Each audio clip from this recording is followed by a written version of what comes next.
Herkese merhaba arkadaşlar, kanalımıza hoş geldiniz. Sıkıyorsa boşalt. Arzu Sabancı'nın katı kanunlar koyduğu ve bunun aşarsa evlenmelerini kabul etmeyeceğini sosyal medyadan duyurdu.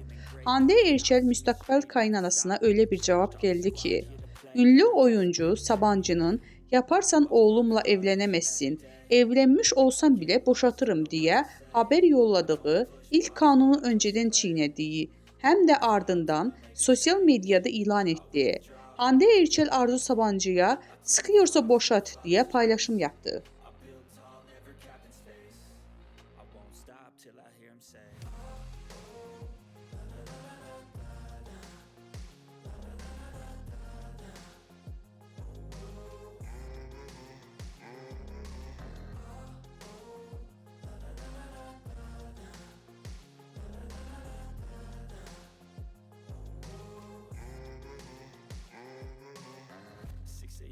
And I'm up again. I got tired eyes, need a cup of blend. That's right.